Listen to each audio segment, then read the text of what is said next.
visit one and all. I hope all of you are safe and secure in your homes. Thank you all for watching the videos, for sharing the videos, for leaving your comments, and for giving in your suggestions. We do take into account your suggestions, and the videos that you have asked for, requested for, are sure to follow. Today we're talking about pending karma. A lot is discussed, a lot is asked, and people are very curious for the reason of their birth. What is it? Why is it that they have taken this birth? We all do have a pending karma, or else we wouldn't be here on this planet. Any of us, be it the gods or be it us, in whatever avatars they have come. So, how do we know the pending karma? Well, with every planet that you have in your chart, or for that matter, me, all of us will have a pending karma attached to it. And that's quite a detailed view to go into. But for once, let us just take very few examples. But before moving on to pending karma, let's talk about what is karma. What is the type of, how many types of karma there are? Karma means to do. Everything that we do, if we have an attachment towards it, it piles up as a karma base. And there are three types of karma. One is sanchit, one is prarabdha, and the third is agami. Any karma that you do without feeling attached to it, without being attached to it, doesn't pile up or doesn't create new karmas for your next life. That is a very essential thing that we need to keep in mind. Keeping in mind the things that we have been doing for lifetimes with attachment, there are three types. So what is sanchit? Sanchit means the accumulation. Sanchaya means to accumulate in Sanskrit, and so sanchit means accumulation of our karmas for so many lifetimes. Some of it has to be redeemed, and for every lifetime that we take out a load of it from our sanchit karma to redeem, that is known as the prarabdha karma. And the prarabdha karma is what we are going to redeem in this lifetime. Honestly speaking, more than redeeming, we end up adding, but that's a different matter altogether. There is again the third type of karma, which is known as the agami karma. Today, as I work to redeem my prarabdha in this lifetime, I do it with a certain amount of attachment. This attachment creates new karmas for the future. Now, this could be again something that I could see tomorrow, something that I could see for 10 years from now, something that I could see at the end of the lifetime, or it could be something that is passed on to that next lifetime, which forms the prarabdha of that particular lifetime. So again, three types of karmas. Now the prarabdha particularly something of major interest for us, because that is something that we can see in the chart, we can understand from the chart, and that is something that is seen from the 6th house of the chart. So when we are talking about the prarabdha karma in specific, we talk about the 6th house of the chart, not forgetting that it can be seen from every planet, because not to confuse you, but to let you know that every planet is placed in the 6th from some house, some planet. So what do we need to see? Primarily, you can check the Lagna, you can check the moon, you can check the 6th house, 6th lord, any planet in the 6th house. You should also check Mercury, the 6th lord of the natural Kalpurush Kundali, and to some extent we should also check Virgo, because it's the 6th house of the natural zodiac. So after having touched bases with the parameters I repeat again here that I'm taking for granted here is, and we should be doing a composite reading of the entire chart, but I'm for once taking the Lagna, the placement of the moon, moon house. I'm also taking the 6th lord, the 6th house, and Mercury and Virgo to a certain extent. With this, we move on to the charts. So when we're doing about the charts, let us, and not to forget the rasis and the nakshatras have a definite role, because that's the entire play out there.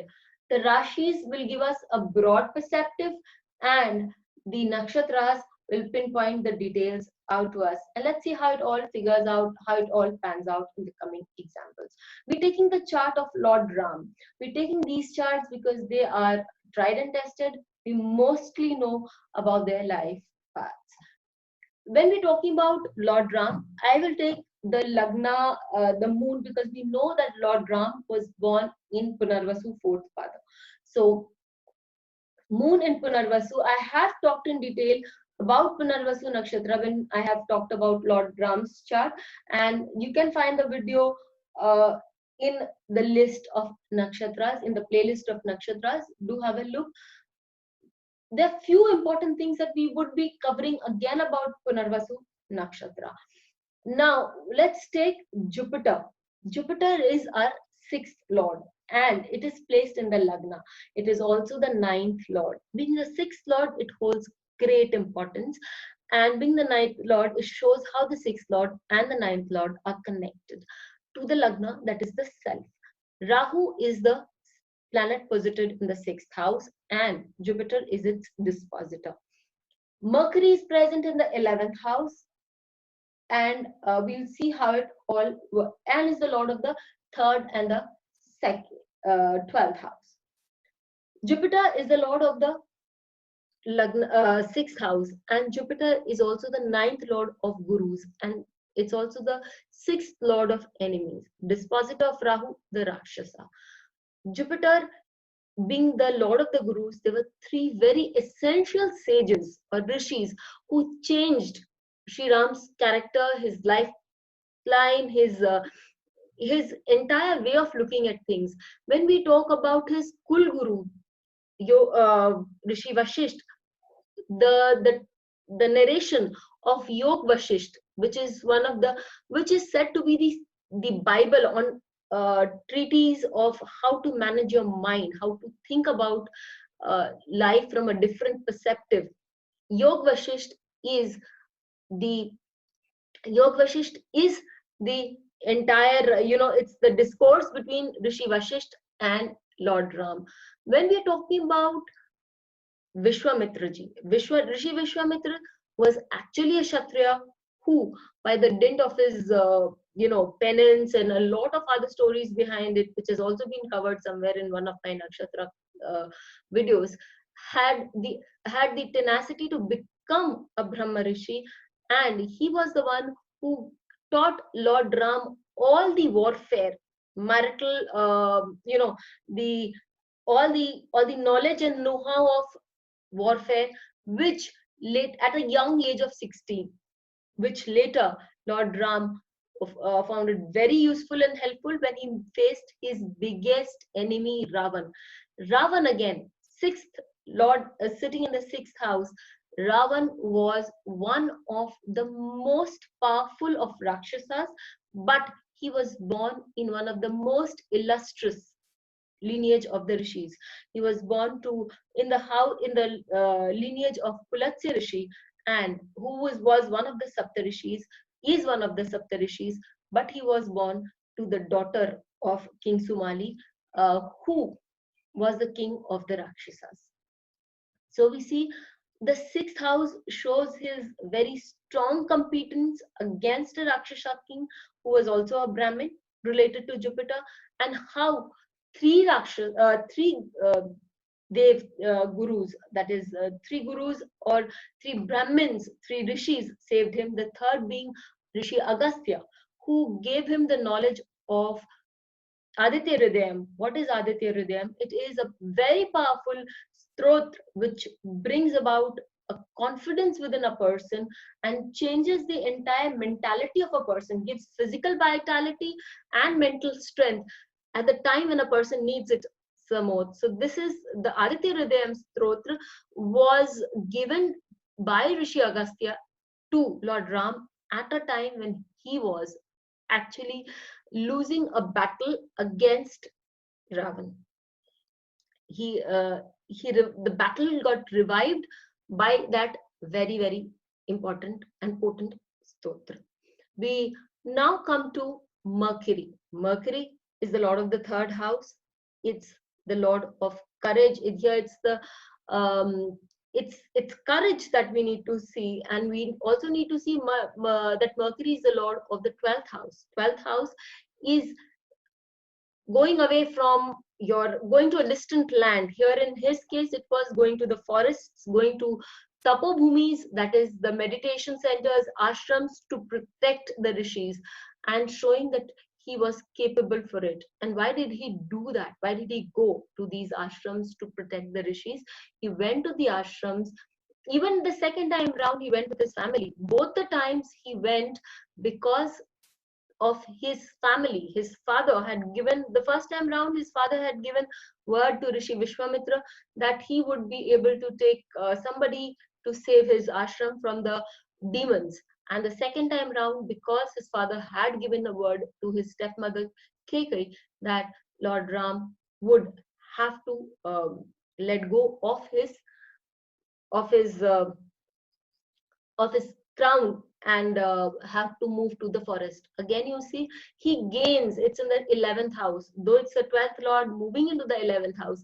Because of his going into the forests, he gained first time round knowledge of warfare, and second time and Devi Sita, and the second time he became so glorious that he came to be known as Lord Ram. And that is again the multiplicative factor, or the factor of moving up and up, as is seen with the moon nakshatra Punarvasu.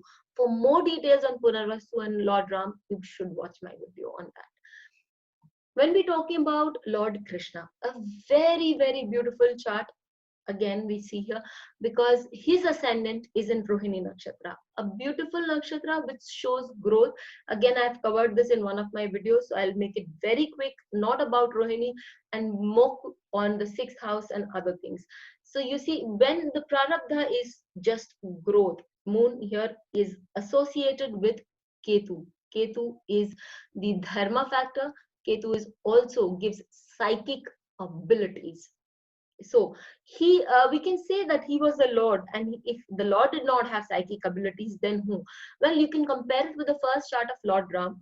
Lord Ram would also have psychic abilities, but here we see that whatever Lord Krishna did, whatever he said, he was very cryptic about what he said. Moon is the third lord, so he was very, very cryptic about what he said, and there was a depth of information there which you needed to work on retrospect. If you read and if you hear, he's always been very, very clear about what he's doing, but that those have been in tales, parables, or just left unsaid. For example, his favorite student, his loved sister's son Abhimanyu was he knew that Abhimanyu would be sacrificed in the war, would be killed in the war mercilessly. So he never gave Abhimanyu the boon of long life. He always gave him the boon of being famous and being renowned through history. And nobody questioned him, but then he's never spoken something which is not true. He's just not spoken it out very, very clearly. When we talk about the third house again is the house of growth, and associated with the Rohini Nakshatra, third house is courage. Third house is ability of being creative. As I told you earlier, he was always very creative with his words. And third house is also your oratorship. There has been nobody as beautiful an orator as Lord Krishna. The Gita is still one of the most worshipped books in our times, and most well-read books in our times. And Lord Krishna's oratory powers simply grew as he grew from being a child to an elder person. And when we take Ketu is also spirituality, third house is friends. He made friends of all kinds. He made friends of all kinds, but he associated himself with those people who were on the path of dharma, who were spiritual, and who were truth loving. We can, his friendship, if we take it, we see that the lord of the 6th house is sitting in the 6th house with the lord of the 10th house and the 9th house, and the lord of the 9th house and 10th house, Saturn, is exalted again. He took service to a different level altogether, because 6th house is the house of service. He took service to the different level altogether. In the Rajya Yag, when everybody was given duties befitting their honor, befitting their status, Lord Krishna took up the duty of picking up the soiled plates of all the Brahmins and the rishis out there. Sixth lord is also sixth house is, as I said, service, nishkam, or one with the unconditional service, with Saturn exalted there, proving that it is unconditional service. And he did unconditional service to everyone, especially his friends, because we take the case of ninth house, we know dharmic or spiritually oriented people like Sudama, a very old friend of his, who came with nothing but three fistful of grains for him, and he gave him unimaginable amount of wealth, Saturn being poor and Venus being guru. Again, Venus, let us not forget, is also our friends.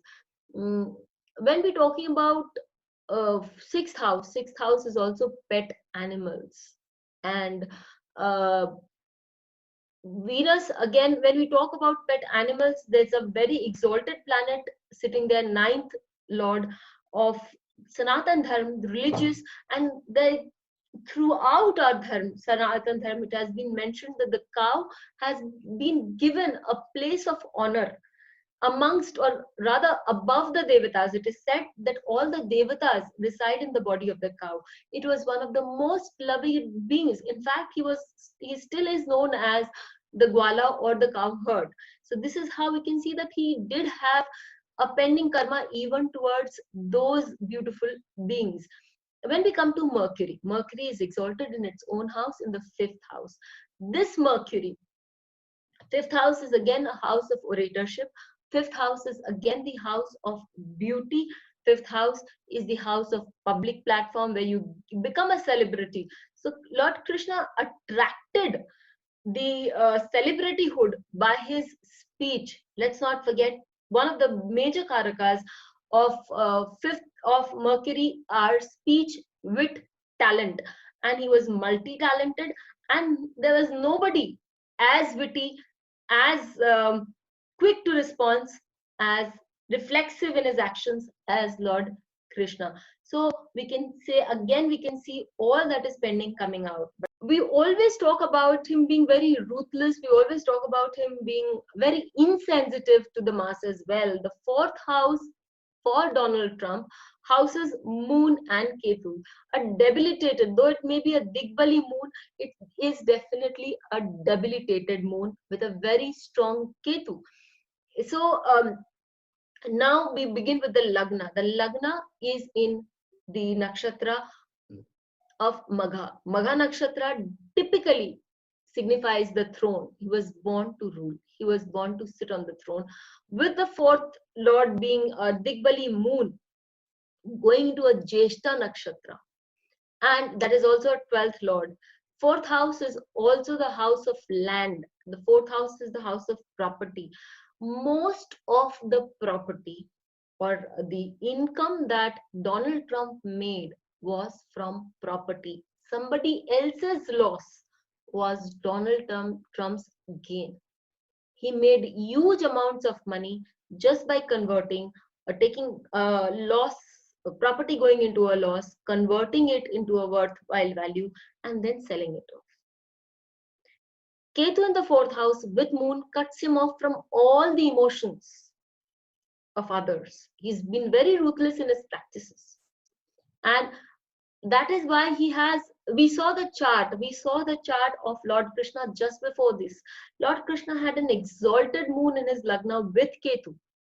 So his instincts, as far as Donald Trump's instincts are concerned, they're very strong regarding property. He knows, he has the killer instincts to go for the market. Let's not forget, both of these planets are sitting in Jeshta. He goes for the market. He knows how to approach the market, how to capture the market but he has absolutely no time, no inclination for anybody's emotion. That Ketu cuts off this debilitated moon from the masses' emotions. His money is coming from the masses. So one factor, the Digbali factor gives him the money. The debilitated factor cuts him off from the emotions of the masses. Now let's also look at one of the factors that we had discussed, and that was Mercury. Mercury here is the lord of the second house of family, sitting in the 11th house of gains. And Mercury is incidentally also the lord of Jeshta Nakshatra and the Vimshottri Dasa scheme. So Mercury going in the 11th house is bound, he's bound to make money, gains from other people's losses, other people's fortunes, other people's land, etc.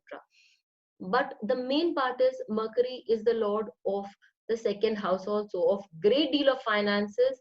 And since the moment he was born, his father faced a lot of changes, great deal of changes that in his finance. In fact, his business grew from pillar to post after Donald Trump was born. Finally, before winding up, all of us have read so many things about Donald Trump, and we know that there has been a lot of ups and downs in his business, which has been well covered. This can all be read in the Wikipedia. It's a general news, but of late, the major thing that was in our minds was his impeachment. Well, one of the symbols of Jeshta Nakshatra is the umbrella. This umbrella is used as a protection, as a shield, and he has been given a shield like nobody else. He has been he has not even been impeached. Let's not even go into the smaller stuff. So this umbrella gives him a shield against so many things that he's done, has been doing. So we see the pending karma, the things that your chart show, the ones that you're born with, is so very, very very, very implicative, and all we need to do is know which parameters to use and how to use them properly. So with this, we wind up this episode of Pending Karma. We'll come with you to you with more. Till we meet again, please stay safe. Keep your children and your family safe.